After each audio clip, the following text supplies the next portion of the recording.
A ver si lo puedo maximizar. Ahí va. Bueno, eso sobre los programas de industria e innovación que hablamos hasta recién. También otro punto importante eran los programas de participación política en el barrio, que se abrieron espacios de concertación entre actores públicos, privados, comunitarios, alrededor de propósitos comunes. Esta iniciativa de participación democrática permitió identificar colectivamente las principales necesidades. La ciudadanía está hoy más enterada de la vida de su comunidad y más comprometida con su desarrollo. Así se crearon, bueno, los consejos comunales como espacios de deliberación integrados por los delegados de las asambleas de barrios y de organizaciones sociales. También programas de inclusión para los más humildes, fortalecimiento de la red pública hospitalaria municipal para brindar atención con equidad, dignidad y calidad, principalmente a la población vulnerable, a partir de la renovación de instalaciones hospitalarias y centros de salud. También programas de escuelas populares del deporte, fomentando el respeto por las normas, el deseo de superación y la convivencia entre niños y jóvenes, contribuyendo a la información y el uso adecuado del tiempo libre. También mujer, género y deporte para mujeres cabeza de familia y adultas jóvenes, incluyendo actividades con horarios adecuados, apoyo en el cuidado y recreación de niños, fortalecimiento social y empoderamiento. El plan Mientras Volvemos a Casa, diseñado para la población carcelaria y beneficiarios del programa Paz y Reconciliación, reconociendo y valorando el deporte y la recreación como estrategias de inclusión social y equidad. Y el programa municipal de reciclaje, animando viviendas y locales comerciales a la separación, haciendo de esta un hábito, dotando y capacitando a recuperadores informales a quienes se incrementó su ingreso. Este tema, atendiendo los acopios del material. Del material, esto del reciclaje. Esto de la cultura y de las escuelas de deporte y las destrezas y la mejora en las destrezas, esto es algo que cuando estaba Nora, viste, yo un poco ejemplificaba con lo que había visto en Bahía o en Lima, que sobre todo para chicos que vienen de situaciones violentas, el hecho de poder mostrar destrezas y ver que pueden, es muy importante la inclusión por habilidades, pero por ahí le entrás por el deporte o le entrás por la capoeira o por el rap, ¿sí? Claro, sí. En otro punto también lo incluyo. En el espacio público, la recreación y el deporte son herramientas que favorecen la educación y la convivencia. Por eso se crearon y ampliaron programas y espacios con gran calidad y cobertura que permitieran a todos y todas disfrutar de esas actividades. También transformamos la manera de vivir y usar los espacios mediante iniciativas para recuperar el medio ambiente, y quebradas que antes estuvieron olvidadas, invadidas y en riesgo, hoy son espacios públicos de importancia ambiental y de encuentro ciudadano. Sí, las quebradas eran basurales y de repente se convierten en lugares de acceso, ¿no? Claro. Entonces le da como otro aspecto, al revés, es otra cosa totalmente distinta. Con respecto a la movilidad, infraestructuras urbanas propuestas para mejorar la eficiencia de la malla vial, entendiendo la movilidad como un sistema que combina de forma equilibrada el flujo vehicular y peatonal, dándole prioridad al sistema integrado de transporte metropolitano. Y bueno, es el caso de proyectos urbanos integrales, que eso me pareció súper interesante y que también puede ser muy aplicable al barrio, porque decía que la movilidad es como un punto bastante de conflicto, por lo menos en la Tablada. Bueno, nosotros ahora ustedes van a trabajar en el prototipo de vivienda teórico, porque no estamos con la gente, pero y el prototipo de equipamiento para cada barrio, ¿sí? Y el ejercicio que queda es actualizar el plan Movilidad Concepción del Uruguay 2030, donde veníamos integrando con Supermanzanas distintos proyectos de cátedra, con una imagen de ciudad 2030 distinta, ¿sí? Con una integración del tejido, con que la población en lugar de expandirse se localice en terrenos vacantes internos. Bueno, y todos estos proyectos están mapeados. Entonces lo que ustedes van a trabajar es en la selección de las supermanzanas, del conjunto de supermanzanas, del sector urbano, de los dos barrios, dentro de esto, de un plan de movilidad, que lo vamos a estar revisando con ustedes, pero que lo van a tener como un dato, ¿sí? ¿Está bien? ¿Se entiende? Sí. No se puede hacer un plan de sector urbano si no está dentro de un plan de movilidad. Un plan de sector urbano sin plan de movilidad es algo inservible, ¿sí? Porque no, está desconectado de la vida urbana, no respeta el derecho a la ciudad. Es una isla, como estos proyectos que hacen emprendedores en México, ¿sí? Un proyecto realmente de integración tiene que ser el proyecto del sector dentro de un plan de movilidad. Claro. Bueno, también acá va lo que vos nombrabas hoy, la parte de cultura. A los niños, como si no se les entra por el deporte, se les puede entrar por todo lo cultural, como elemento fundamental que acompaña la educación a través de la música, pero también replicándose en danza, teatro, artes plásticas y literatura, con niñas y niños de los 7 años de barrios populares. Programas como las redes de la libertad, que permiten que niños y jóvenes de todas las condiciones tengan la posibilidad de encontrarse a través de la creación y hacer de ello una lección de convivencia. Cuenta con orquestas sinfónicas y coros polifónicos. Más allá de la música, este modelo se replicó en danza, teatro, arte plástica y literatura. Todo eso cobra sentido cuando damos una mirada por la piel que cambiamos al hacer de la cultura el elemento fundamental de Medellín. La piel que cambiamos era eso que hacía referencia hoy mi compañera, ¿no? De los parques biblioteca, por ejemplo. Y también Altavoz, que es una oportunidad de comunicación entre jóvenes y transformación de la ciudad. Las expresiones artísticas posibilitaron un diálogo y una integración de jóvenes en todos los estratos y condiciones de todos los rincones de la ciudad. Es como un gran festival, y ahí pongo una foto, para que, bueno, en lo que los jóvenes comparten todo lo que... Su arte. Claro, todo su arte.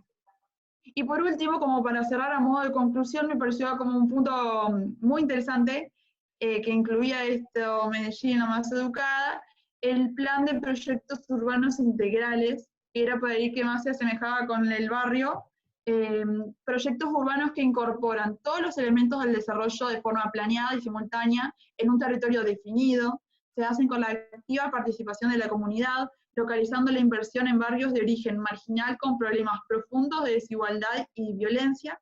Estos proyectos incluyen programas de mejoramiento y nueva vivienda para poblaciones en zonas de riesgo, un nuevo sistema de transporte público y nuevos equipamientos localizados estratégicamente. Y bueno, y ahí termina la presentación. Muy bien estuviste, muy claro. ¿Quién falta? A ver si así vemos. Creo que falta una presentación, ¿sí? Ya estamos todos, me parece. ¿Estamos todos ya? Franco, Cas, 1, 2, 3, 4, Sí, sí. 5. Ah, bueno, buenísimo. Entonces, a ver, comentarios. Un comentario sobre Medellín, Graciela. Dale. Bueno, con Guillermo tuvimos la oportunidad de ir a Medellín en distintas oportunidades. Es realmente una ciudad muy interesante para urbanistas y en general, digo, es una ciudad apasionante, porque es atípica en varios sentidos. Es una especie de mezcla rara, ¿no? Colombiana, digamos, entre cosas típicas de la vitalidad latinoamericana, pero con todo el desorden que eso implica en algunos casos, y algunas cosas que funcionan muy bien, muy innovadoras en temas de movilidad, como el transporte público del metro, o cosas muy innovadoras como, por ejemplo, las escaleras mecánicas en la Comuna 13, o el cable, ahí lo estamos viendo. Me leyeron la mente. Cosas muy innovadoras que funcionan muy bien, en un contraste muy, muy rotundo con cosas que todavía falta muchísimo. En este sentido, no hay que idealizarla, ¿no? Y respecto específicamente del tema de los equipamientos, es muy interesante lo que han hecho en materia de equipamiento comunitario. Esa frase, la calidad de la educación empieza por la dignidad del espacio, me parece que es muy útil para nosotros en este trabajo. Y la vinculo con algo que decías vos, Graciela, recién, que yo lo tenía justo en mente también. Me leíste un poco el pensamiento, te adelantaste a lo que iba a decir. Es algo que en la Argentina alguna vez tuvimos, digamos, ¿no? Lo tuvimos, sí, sí. Es decir, hay un libro, creo que bueno, no se puede ir a la biblioteca ahora, en la biblioteca está, cuando puedan ir, hay un librito de Gustavo Brandaris, que se llama La Arquitectura Escolar de Inspiración Sarmientina. Es muy interesante, hace muchos años estuvo en la facultad y dio una charla, y a mí me sirvió mucho porque me hizo ver algo que yo naturalizaba y no me daba cuenta, digamos. Yo viví toda mi niñez a 2 cuadras de la Escuela Normal de Concepción del Uruguay. Los que son de Concepción del Uruguay la conocerán. y naturalicé que las escuelas primarias y secundarias eran así. Eran así. Yo pensaba que todas eran así hasta que tuve cierta edad. Después me empecé a dar cuenta de que no todas eran así, y después me empecé a dar cuenta que en cierto momento perdimos eso y empezamos a construir escuelas que no tenían nada que ver con eso, ¿no? Esta idea que tuvo nuestra élite, que se mandó muchas macanas, pero también que algunas cosas bien hizo en su época, digamos, la ley 1420, la ley de bibliotecas populares, las bibliotecas populares. La integración por la educación y mostrar que ese era el lugar. Con El esta chicos, el Instituto Bernasconi en Parque Patricios, no saben lo que era. Era una escuela modelo con jardín de infantes tipo Pestalozzi en la década del 20, del 15. ¿Sí? Esta idea de que la buena educación empieza por la buena arquitectura, ¿no? Que cuando uno escucha debates pedagógicos o políticos en torno a la educación, rara vez la ve, ¿no? Entonces, pero ahora veo, Pepo, las escuelas que se hicieron en la Villa 20, ves el ancho del aula, el hacinamiento en el aula, digo, ¿por qué? Es nueva, me da tristeza. Claro. ¿Sí? Bueno, y esto en Medellín, en contraste, se ve, y lo vinculo también con esa cuestión que me parece que nosotros tenemos que tener en cuenta en este trabajo también, de el equipamiento comunitario, más allá de la educación en general, como un elemento de integración sociourbana. Medellín lo logró, digamos, tomó la decisión política de darle calidad a la educación a través de la dignidad del espacio, pero también tomó la decisión política de empezar esto en las periferias más vulnerables. Entonces, ¿qué logró? Que, digamos, en mi caso, o en el de Guillermo, cuando fuimos, está bien, con toda la deformación profesional que uno tiene, ¿no? Que obviamente nos llevaron a ver estas cosas, pero supongo que en general los turistas cuando van a Medellín hacen algo que es inusual en cualquier gran ciudad, ir a visitar las periferias. Y eso no es casual, es porque hay obras de arquitectos famosos, es porque hay espacios de calidad, es porque lograron devolverle seguridad a áreas que eran enormemente inseguras. Digo, la Comuna 13, yo me perdí ir a ese parque de biblioteca que usted mostraba porque era en paralelo, opté por ir a la Comuna 13, que es una favela, digamos, una villa en la ladera del cerro. Ahí hubo un famoso, si lo googlean van a leer la historia, un famoso episodio de represión, ahí había células de la FARC, o sea, vivió historias de violencia muy, muy tremendas, ¿no? Primero con la FARC, después con los narcos, y hoy han hecho ahí una intervención con estas famosas escaleras mecánicas y demás, en condiciones muy difíciles, ¿no? Porque aparte el relieve es muy complicado, han hecho que turistas vayan ahí a sacarse fotos. En el blog tengo muchas fotos de esto, después les paso el link, me parece que es una experiencia interesante. En ese sentido, Medellín, en muchos aspectos, me parece una oportunidad para aprender de estas experiencias. Sí, yo creo que es un muy buen ejemplo de cómo a partir de un proyecto en un barrio concreto, como dijo recién en la exposición Carolina, ¿no? Esto de trabajemos en estos proyectos del sector con un afán de integración, ¿no? Bueno, muy bien. ¿Algún comentario más? ¿Quién está mostrando todo esto? ¿Guille? Guille, sí, muy bien, Guille. ¿Lo podés subir al sitio esto? Para que los chicos lo tengan para ver. ¿Al Drive? Sí. Esto porque yo ahora voy a armar una carpeta para estas presentaciones, que también, como es el eje 6, va a haber una carpeta para las presentaciones de los seminarios y una carpeta para los prototipos, ¿no? Voy a armar 3 carpetas, una para vivienda, otra para equipamientos, y una para las presentaciones de seminarios de esta semana. Y en esa carpeta de seminarios, ponela esta. Esta es una presentación que nos hizo la gente de Urban, o sea, nosotros cuando fuimos conseguimos una reunión en Urban, y una presentación que nos hicieron contando la experiencia y su forma de trabajo. Esto es lo que decía año recién. 2012. Yo tengo fotos que saqué saqué el yo. trabajo de Sergio.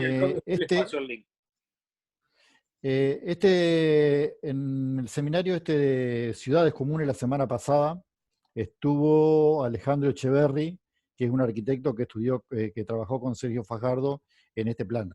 Y hacía una autocrítica de que, si bien él sigue trabajando con Sergio Fajardo, es amigo también y se reúnen frecuentemente, ahora está trabajando en otros países, hacía una autocrítica de que Medellín como que quedó estancado en la época de Fajardo y hoy va y hay esa misma problemática que tenían hace 10, 15 años atrás.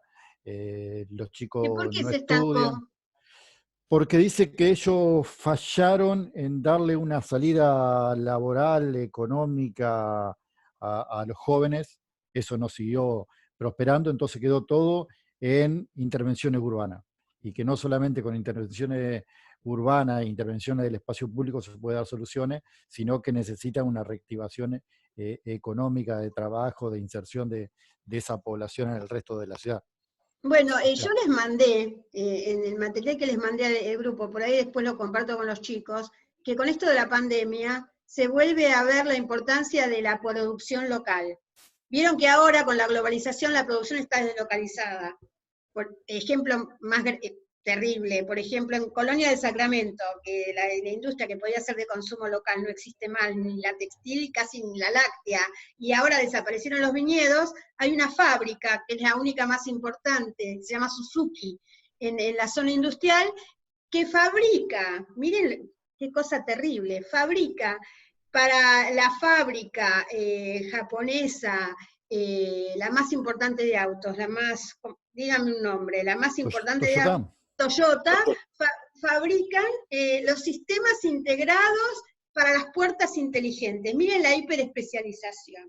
Solo eso, ¿sí? Solo eso.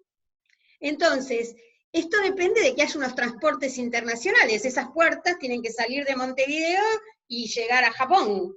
Y a Japón llegan de muchos lugares porque lo ponen, porque la mano de obra, porque es más barato, y sin considerar los costos del transporte, los costos de la deslocalización. El trabajo que yo les puse es un trabajo hecho en la Universidad de Lausanne, que dicen que hasta para los costos suizos es más económico, no solo considerando ambientalmente, considerando los costos de los desplazamientos, tener la producción local. Como que es una engaña pichanga esto de tener la producción como si fuera Frankenstein, ¿no?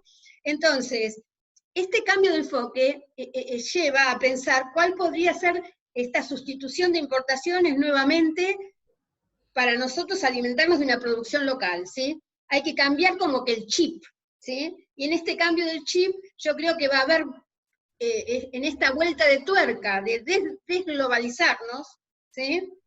Tener más posibilidades de que haya empleo genuino local. Yo creo que van a volver, en una época se hablaba de la matriz insumo-producto. La matriz insumo-producto es, yo tengo, por ejemplo, si yo tengo horticultura, no estoy comprando en el mercado central, estoy generando un ingreso genuino local.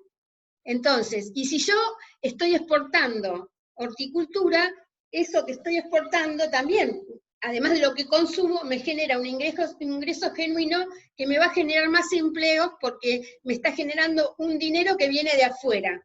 Viene de afuera porque alguien me compró este producto para vender en otro lado, ¿sí? Me lo compró alguien que lo va a consumir en otro lado, no es solo autoconsumo. Esas matrices insumos productos hasta las décadas del 60 eran el ABC del desarrollo. Se olvidaron, y un premio Nobel de Economía, Gunther Myrdal, todo su trabajo era hacer el empleo tractor, que era el que se exportaba, y ese empleo tractor cómo me arrastraba al desarrollo. Y bueno, en Concepción del Uruguay uno podría pensar cuál sería, por ejemplo, Concepción del Uruguay está claro que vende educación, pero además de la producción secundaria y primaria, cómo se articula para exportar con mayor valor agregado. Y por supuesto que autoabastecerse lo más posible. Cuanto más consumo local, más genero ingreso local. ¿Sí? Y esto es una vuelta de tuerca. Así que bueno, Medellín le pasó esto en el medio de una globalización que no permitía que pasara la generación de empleo, ¿sí? No sé si están de acuerdo. En ninguna ciudad se pudo generar empleo, ¿sí? De las periféricas. Y hasta en España, salvo las centrales, salvo Alemania, que genera empleo porque tiene toda la tecnología, ¿sí? Y entonces todas sus ciudades, bueno, el este no, el este, ni siquiera en Alemania el este pudo generar empleo. Sí, por eso digo que no hay que idealizar estas cosas, ¿no? Cuando uno las ve de lejos, a veces corre el riesgo de tener una visión un poco deformada. Lo mismo con el tema de la movilidad, ¿no? Fueron muy exitosos con el metro, con el cable y con las escaleras mecánicas, pero tienen tengo fotos de eso, en el transporte público colectivo, que son unas unidades chiquitas, unos colectivitos, tienen un despiole fenomenal, ¿no? O tenían en ese momento, no sé si habrá mejorado. Sus contrastes. Yo creo que hay ejemplos muy interesantes de integración económica local, localizada, y me parece que un ejemplo claro es el País Vasco, con lo que es por ahí la comparativa de Mondragón, que empezó fabricando calentadores y con la educación y la formación en tecnología, terminó fabricando una línea de electrodomésticos GAFA y armando supermercados, y bueno, se convirtió en una especie de gran empresa, pero es una gran empresa cooperativa enorme, que tiene como 300.000 empleos en el País Vasco, y es muy fuerte. Entonces, yo creo que es un ejemplo de cómo trató de integrarse horizontalmente, localmente, ¿sí? No de deslocalizarse, ¿sí?